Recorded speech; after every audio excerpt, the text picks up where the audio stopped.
Next generation CSS performance. It is only CSS and HTML. It is no JavaScript, no framework, nothing fancy. This here is what's happening when you try to center a div in Chrome. No, it's not. It is basically a big refactoring that's called RenderingNG. This is the new rendering engine in Chrome, and it is a, I guess, 7-year-long refactoring. They took basically all the code they had and they restructured their data layers, their objects that they have, and now we have a completely rewritten render pipeline. I will go into more detail later on what a render pipeline in a browser is. And this is what I will introduce you today, and if we understand the render pipeline, we can also understand how to improve the stuff. So, what I will show you today is two different CSS properties, if I'm correct. I'm not the best coder, as you see. There is the contain property and there is the content visibility property. And all of them will help us to improve the performance of our application at runtime and at bootstrap time.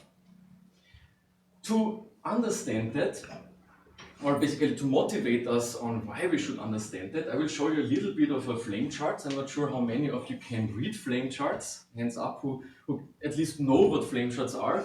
A little bit more. Who can read flame charts? 2, 3, not a lot. Okay. No big deal. You can ask me later on or book me.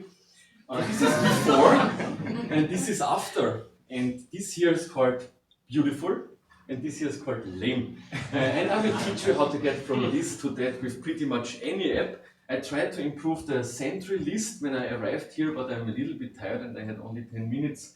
So I was like preferring a drink instead of optimization. But let's see. Maybe I do a freestyle stuff after the talk. Render pipeline. So the browser basically displays pixel. And the browser needs a lot of stuff to display that pixel, and there are a lot of different steps in the browser render pipeline to finally end at a pixel. And this is most probably the most complex part in the whole talk, and it also for me, it took me like the most time to understand this part. So I hope that I will do a good job to explain it to you. My name is Michael. As I said, I'm here to try to help you to explain it to the problem. Short introduction, I also run meetups in Vienna, Angular meetups, I do conference talks, I like to publish free learning material and other stuff. This is, I guess, my passion. I run also a company, its name is Push-Based. We focus on Angular development and performance in general, not only Angular development. It's quite a small company, I have some 15 people. If you're interested, we also hire. I don't have a cool office like this here, so maybe too lame for all the Sentry people, but whatever. Browser render pipeline.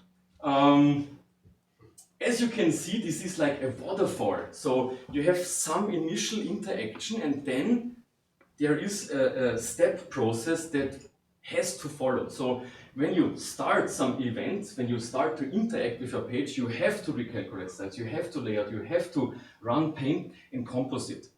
You cannot skip any of those tasks, any of those steps if you jump into one of the earlier ones. So cool would be if you try to go into a deeper step, then you don't need to reduce the other ones. To understand all of them, I will start to introduce every single one, and I will start with scripting. Scripting is basically the first thing that happens, and I told you no JavaScript, and it's still true, because a hover style in your CSS rule is also some JavaScript that is running in your browser internally under the hood. So even if you don't execute our own script, the browser will always execute some scripts. If this is done, the next step comes into play, and you see that already here at the top, Recalculate Styles. Recalculate, by the way, I draw the graphics on my own in Google Slides. I'm a pro in that. If you need some additional help, I can do that. Recalculate Styles basically takes all the CSS rules and all the HTML and tries to figure out what CSS applies to what DOM structure and how will it look in the end. This is called the calculation of all styling rules and application of them. The next thing is layouting, and layouting basically means I know already which elements are visible, and now I have to figure out what is the wireframe looking like what are my two-dimensional layouts that I try to pixelate later on, that I try to draw later on in my page. And I also, to be really specific, I have a virtual third dimension, the set index, so I can stack layers onto each other even if there is no third dimension. And this all happens in the layouting process. If I interact with my page with a touch screen or a mouse or a whatever device you use to interact, you could also end up in some hit tests. This is not always the case, only when you interact. And here we basically try to figure out what on this physical hardware screen, like if I touch the screen, where in my code is the layer that should get touched. So I have code and then I have the real device screen, and the hit test basically helps me to figure out where did I touch the device and where should it end up in my pixel image. And then I have Paint, and Paint finally produces the pixels, so I can finally see something. And as we have funny sounds and we went on, our browsers got more complex. We nowadays have also another step. We have the composite step, which is multiple of those Paint pictures composited together. This stuff is mostly running on your GPU, on your graphic processing unit, and most of our, or even mobile devices have that, so also the case for pretty much any device or any website out there. This is the browser render pipeline. This is basically what happens all the time when anything gets changed in your browser, when any pixel gets redrawn. Let's start with performance. To understand where we need to improve stuff, we need to get some terms, and I invited a visual language for you, also done in Google Slides. I hope some of you are proud of me. So we have the border box. The border box is the red dashed line. It is basically everything related to layouting. So the red dashed line is 2 dimensions and where in my 2-dimensional space I have to put stuff. The second thing is the visual boundaries. This is the red dotted line. Where is stuff visible and where is stuff invisible? For example, I have my screen, my viewport, the stuff that I can see, and then I have stuff that is somewhere here in my slide deck, and this is definitely not visible. This is out of my visual boundaries. And then I have the viewport. The viewport basically is not only applicable to one single div, but to the full screen, and it tells me what is visible on my screen and not only what is visible in a single div or so. With those 3 things, I will try to start to introduce you into the 2 properties. But before I do that, of course, I will demo everything. I will introduce you to my demo environment. So here we have our demo environment. This is a very beautiful application, and I can insert with those buttons here at the top some demo content, and then I hover over it and we see, oh yeah, there are some divs and they have some CSS rules, and I use that to basically show you the implications, the design implications and the performance implications. This here I will use to show you what will happen for a designer. Let's say I click this button here, whatever it means to you, you don't need to know it, but you will see, aha, now stuff looks different, right? It's different than before. Or I can also remove all that stuff and I can add some demo content. Now I clicked on the purple button. It always takes a little bit of time because heavy calculation, but in the end you should end up with some purple content down here, or not. Maybe should I click it again or wait? I waited. Whew. Okay, so and then we have demo content, and this demo content does nothing. It is just here to measure the performance. And I will do a quick measurement for you. I just click that and then I hover over this button here, and this button triggers layouting work, and this button here triggers paint work.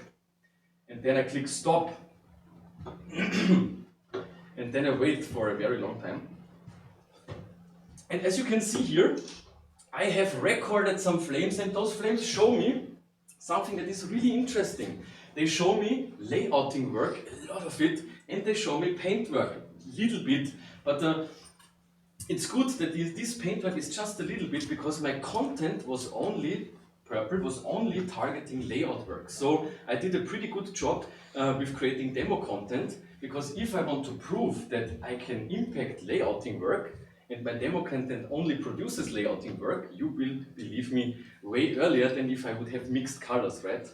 So this is a very, very beautiful flame chart. It took me basically 1.5 years to get only purple and only green. It's not easy.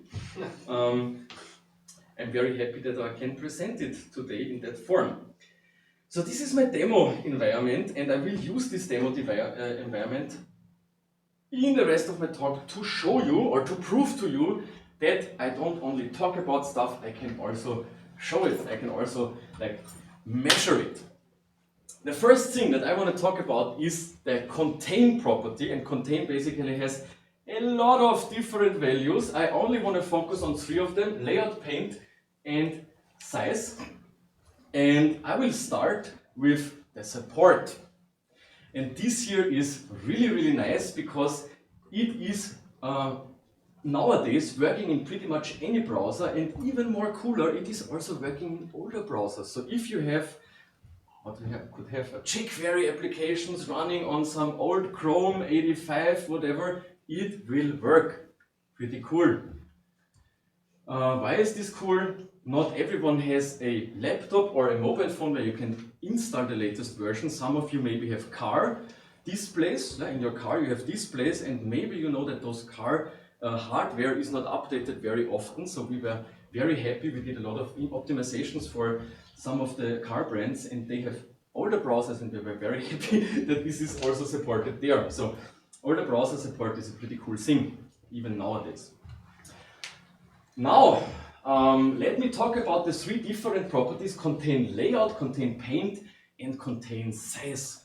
And as the name already implies, contain layout helps us to reduce the layouting work.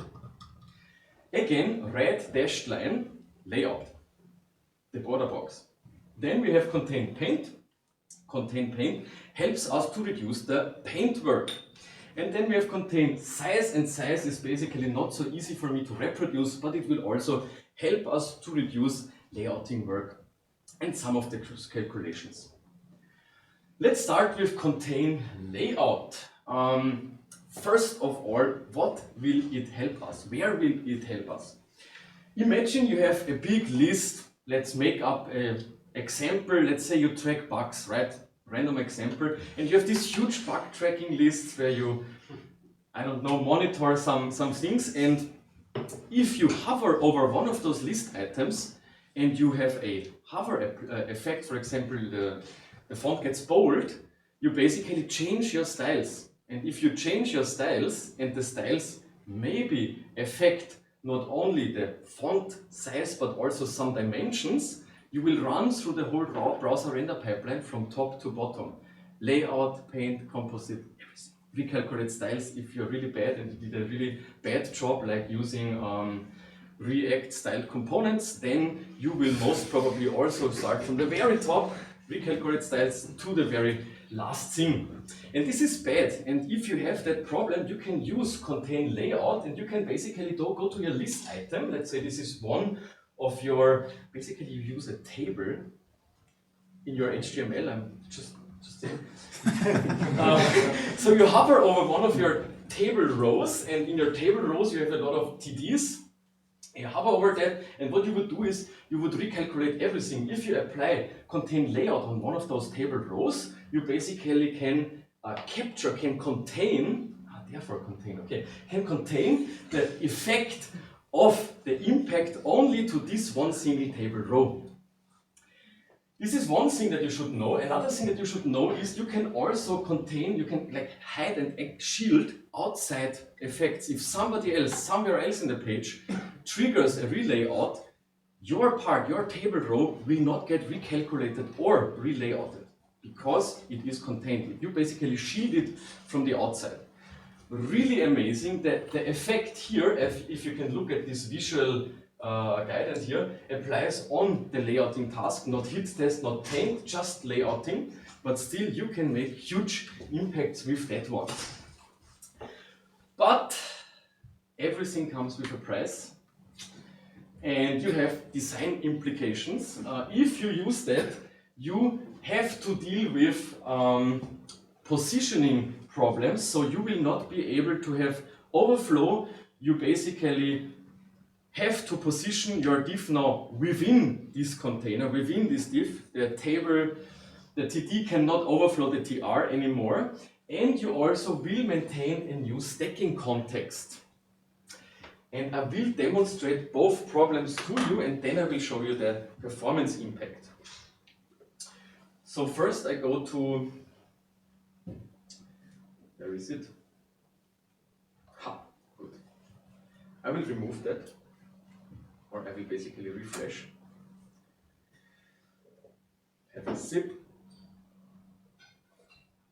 Okay, so I hope it is big enough. If I hover over one of those things, I get a drop-down menu, a beautiful drop-down menu, as you can see.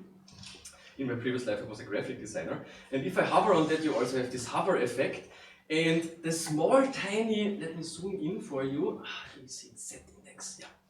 So everyone normally should have its own set index, and if I click the layout button and I say apply that style to all the children, now I have to move out again, yeah, then I can prove to you that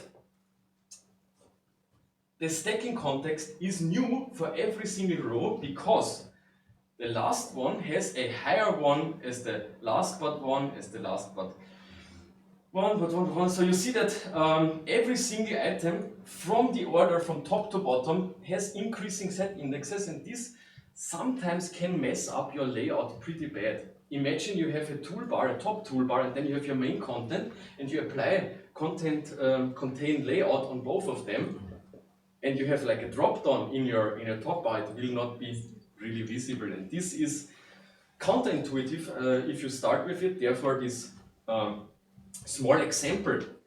But I guess you can handle that, and we should look into more interesting things. I will delete that here. I clicked the button again, insert layout. I will wait now, as I realized it takes a lot of time today on my laptop. I should plug it in to speed it up, but okay.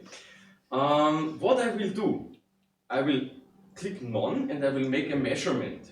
Here, if I hover over that button, basically I change any, in this case I changed the margin of this purple button here. And margin will basically have an impact on the two-dimensional layout of my page, and therefore the browser has to recalculate that.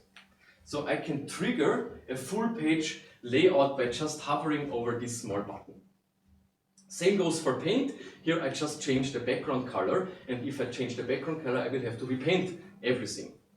Normally everything, but I will show you that you can do better. So I will start recording and I will hover and I will wait for a little bit, and then I will move out and click stop. And we see a lot of painting work. I could zoom in here and we could also have a deeper look, and we would see there is a lot of stuff happening. What I want to do is, I want to do another measurement that shows you both next to each other, so I will delete that one. I will click on container first, I will start the recording, I will hover, I will produce a lot of work, and then I will apply layout to this box here, and then I will hover again. And now the same stuff happens, just with contained layout. And if I stop that, we should see two different sections. One section with a lot of work and one section with way less work. And badam, here we see this one was a lot of work and this one is less work. And I could also zoom in that you can see that there is 40 milliseconds and here there is only 15 milliseconds and a little bit of paint. So this is basically 10. So 3/4 less by just one single CSS rule. I guess this is not a bad thing. Let's go back and let me talk more on. I don't talk more, I just show you the beautiful flame charts. First unoptimized, then everything on screen, and just to prove that there is no impact because the official documentation claims there is an impact. This is the proof that there is no impact for off-screen elements. Just to also disprove the official documentation. Next thing, contain paint. Dotted red line. We have this visual language, it is still valid. First of all, performance impact. We have a lot of stuff here. We can, as before, shield from outside changes. We can reduce, or basically, we now have visual boundaries, and we can say, if I apply contain paint, I can restrict my visual boundaries. That means that everything that would be overflowing this red dotted box here would not get painted, even if it is visible here. That also means that off-screen nodes, not only obscured, but also off-screen nodes would not get painted. And also, if the full container is off-screen, it would also not get painted. All these things are completely different measurements, I would say, completely different scenarios, and all of them will basically get the same impact that we have this heavy improvement in paint. But again, everything comes with a price, and the price that we pay here is little, very little to deal with, because we all know that if you set overflow hidden, that nothing is visible that overflows, right? And I guess everyone that does a little bit of CSS dealt already with that problem. So this is our price that we pay here. If we have overflow here hidden, we will not see stuff that is overflowing. Easy. So now let's see how to measure that. First of all, I will remove that stuff. I will clean my measures. Yes. I will insert some demo content. And before, with layout, we had this weird thing with the set index, but the last one was fully visible. Now, if I apply paint to all of them, we see that nothing that overflows is visible. This is very sad, I know, but this is the stuff we have to deal with. So what I do is I insert paint content, I clicked the button, I wait for some 2-3 seconds, and I wait for some more 2-3 seconds to load that image here. And then we have DOM content that is paint heavy. Not because it is green, just because of the DOM structure, but I made it green and it's like in relation to our flame charts. So what I will do now is I will again jump to none, so there is no performance optimization, no rule applied. Then I will do a measurement, I will trigger here a full page paint, and then I will apply the rule. Everything will get wrapped in another dotted line. I hope that it shows up. Will it show up? It will not show up. But I believe it works. We will see it in the measures, and then I will do another one. So okay. Let's hope that this works, even if I had no visual feedback. I click the button, I now hover the paint, I change the background color, this will trigger a repaint of the full page, I apply the paint on it, and I will, it's children, fuck. This was the problem. And I have to reduce the numbers of F words that I use. Fox, I can use Fox as many times as I want. So here I do it again, it is on container. If I click it, if I click it, you see the dotted green line here, so this means my CSS rule is applied on the full container. I go back, none, I click it, I hover, paint work is happening, oh yeah, beautiful.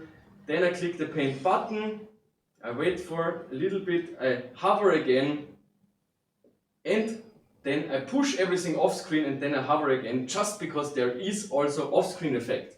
Bam! So now I have 20 seconds of recording. I could tell a long joke until this is processed, but I don't know long jokes. Why is 6 afraid of 7 is one of my most favorite English jokes, because 7, 8, 9, so cute.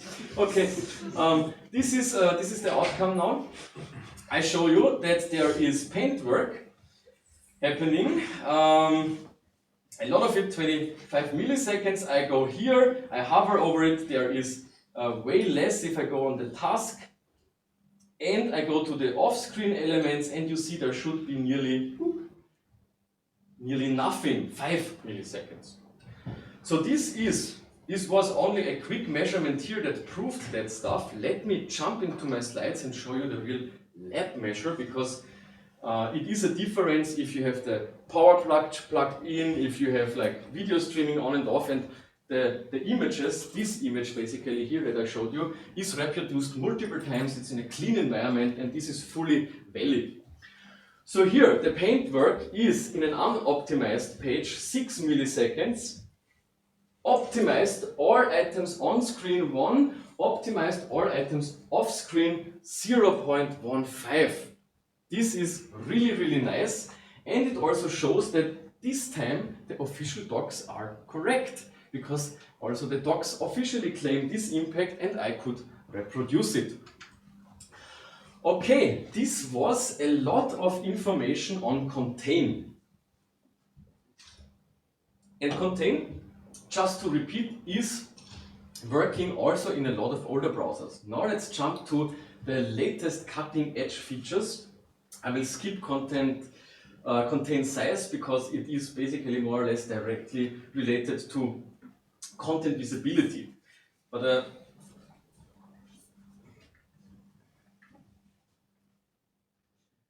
before I do that, there are shorthands, because you can apply multiple of them in one. You can say contain content, this is what I would suggest, and then you apply layout and paint on this element.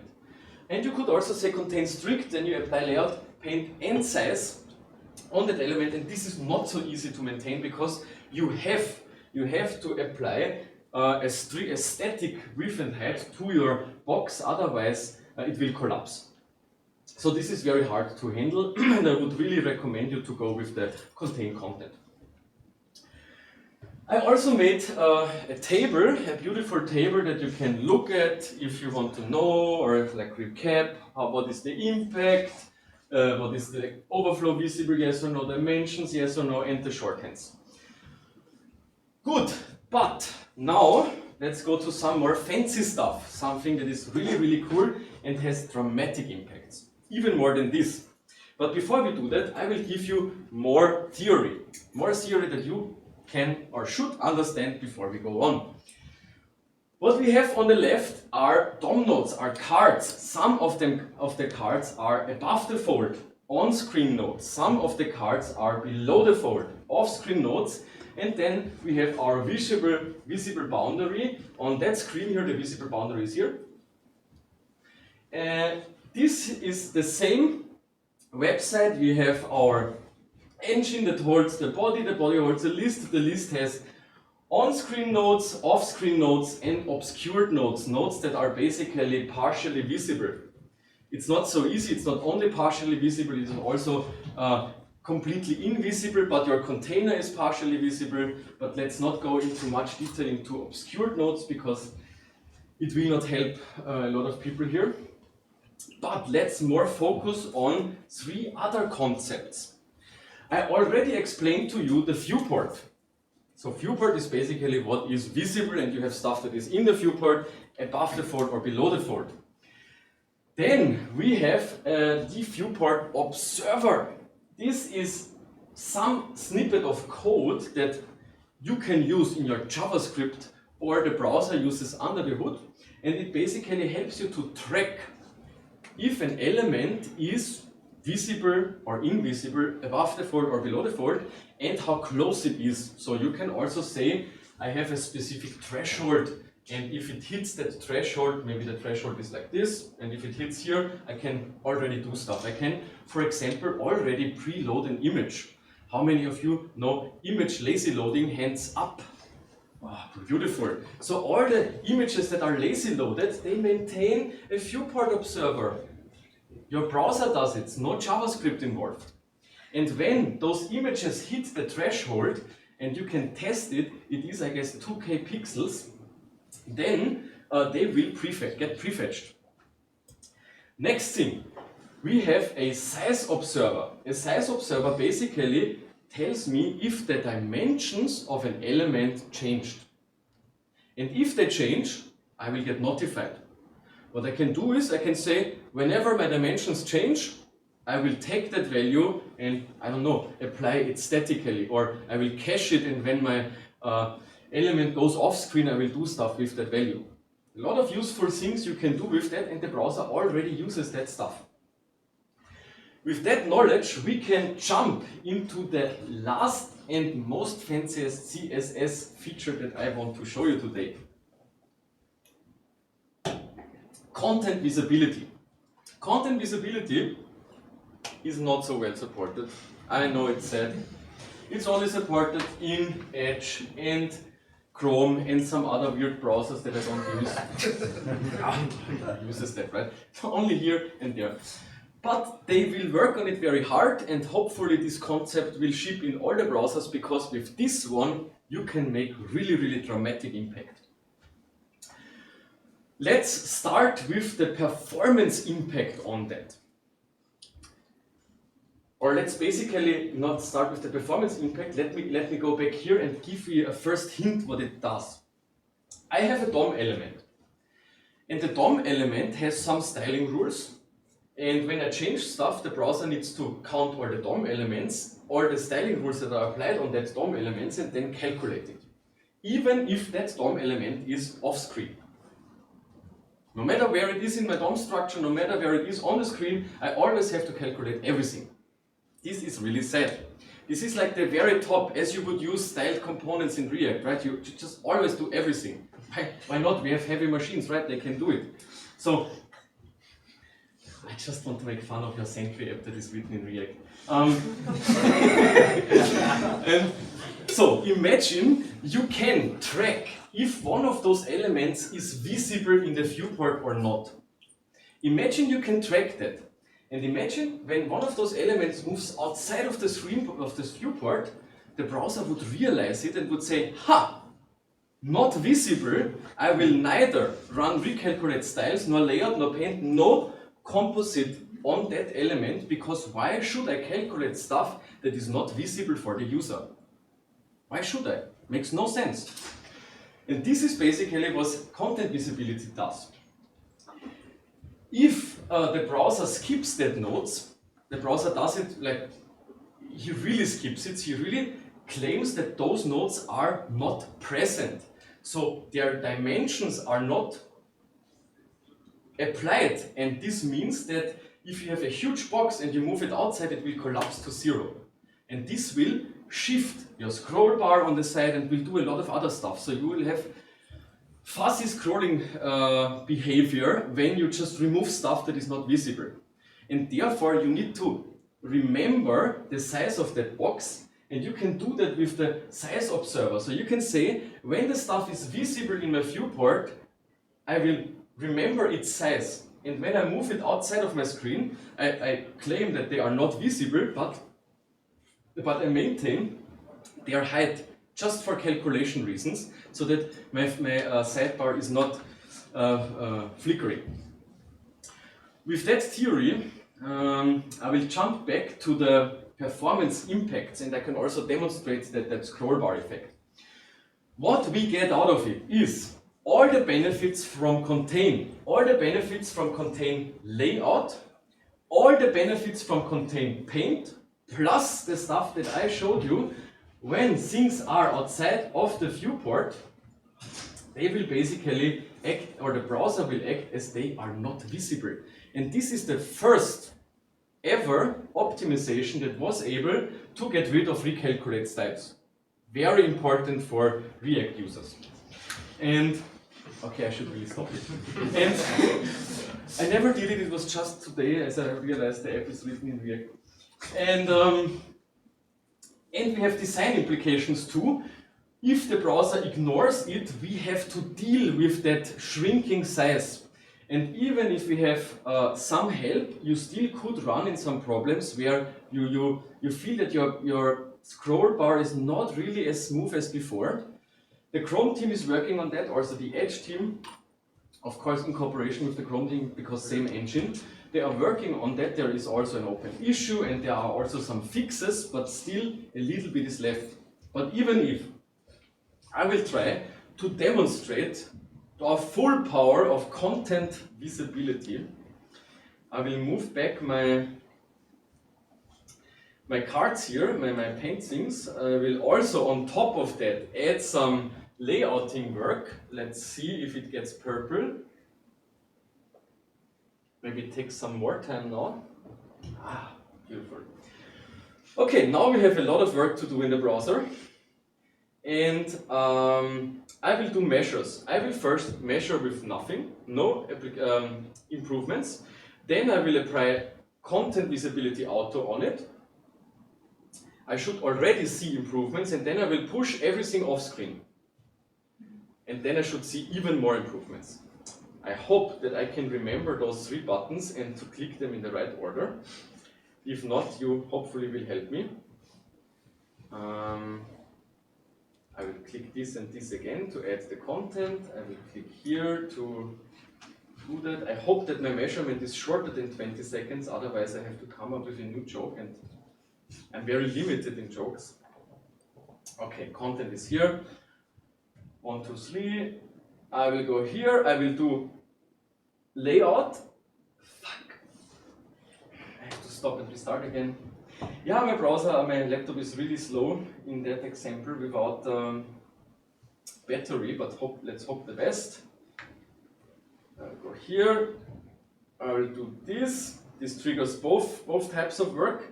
Then I will apply my content visibility auto. I will do that again. Looks funny, I know. Then I click off screen, I do it again. And I have another 19 seconds and no joke. Whatever. For that reason I have something that is called fluff mode. I can basically turn it on and just talk random bullshit for many minutes. Okay, there is yellow. Unfortunately, this is not good. Why is there yellow? Sad. Let's ignore the yellow color because we have limited time left and I have also other stuff that I want to show you.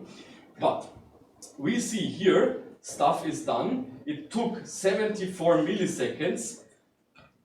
With my already heavy work and all 2 improvements applied, it is only 40 something, and all off screen it is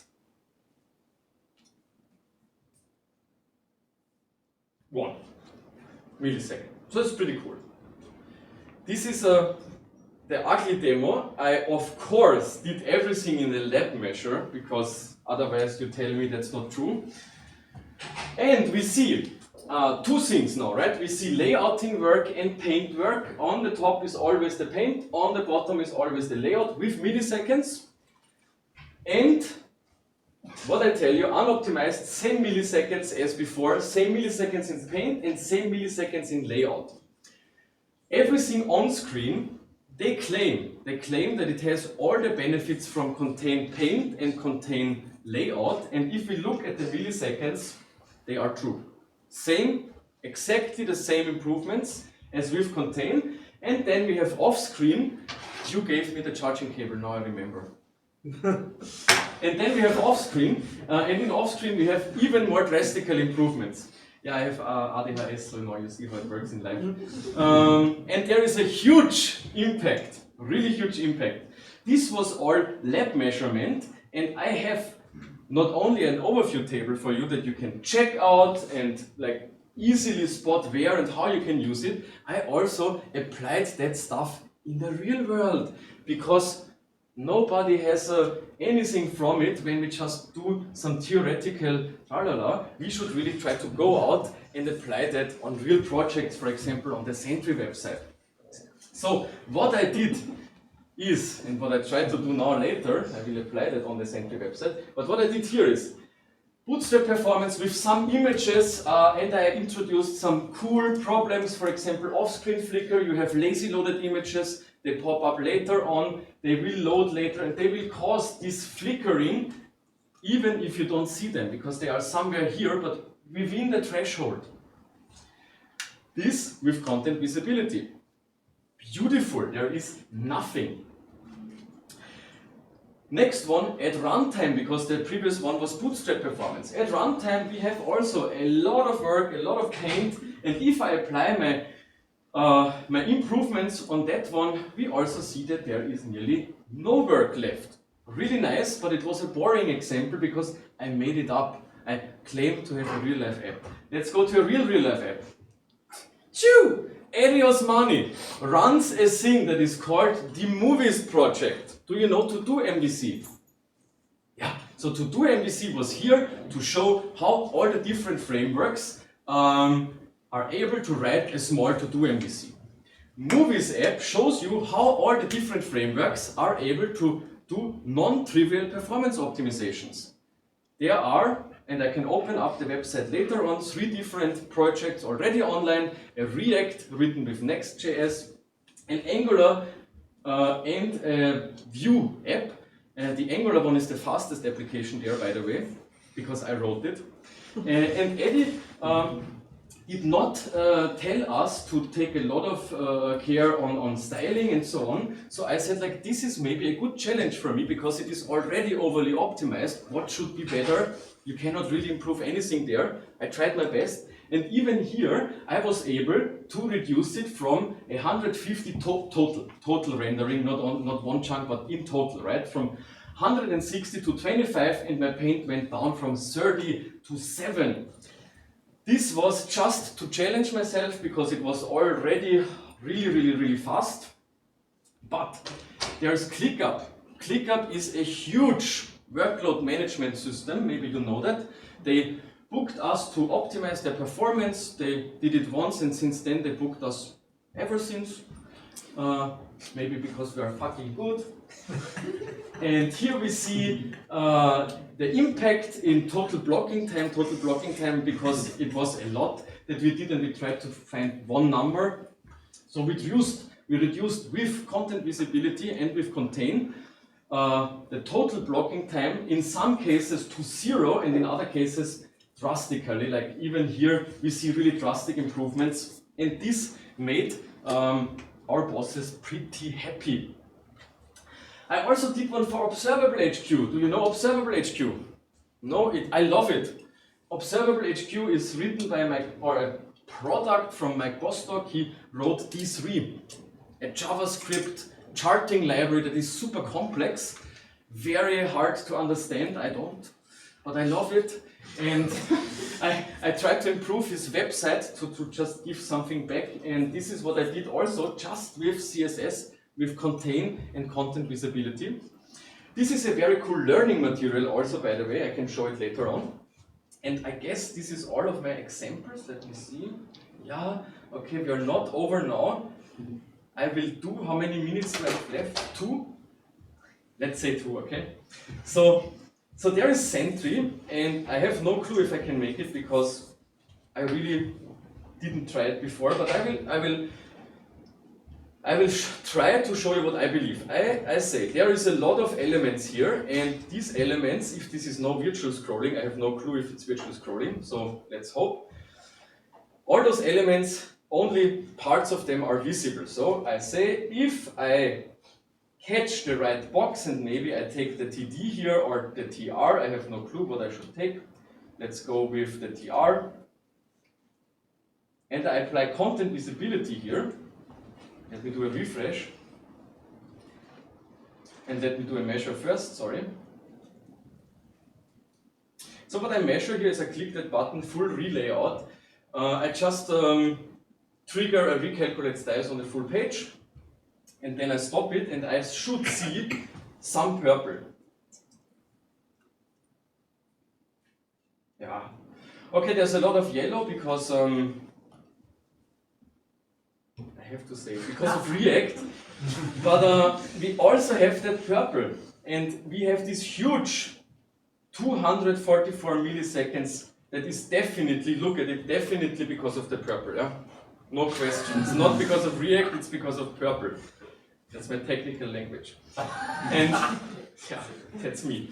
Okay, so maybe I fail now completely, but I will do it. I claim that if I go here on that TR and I add another rule,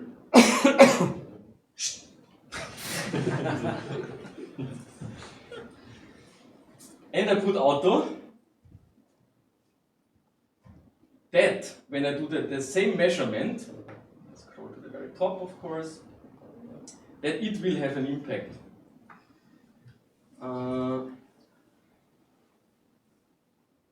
I record and I click that button sometimes, and if I'm correct, I should already see a little improvement. And I hover over one of those things and I'm not sure. I'm not really sure if this is faster. 250, 240, 260. Wow. Looks ugly. Let's go here. 240, 240. You see, no improvement at all. So, this is the end of my talk. My name is Michael. If you have any questions, if you want me to improve your application as I did with the Sentry one, shoot me an email.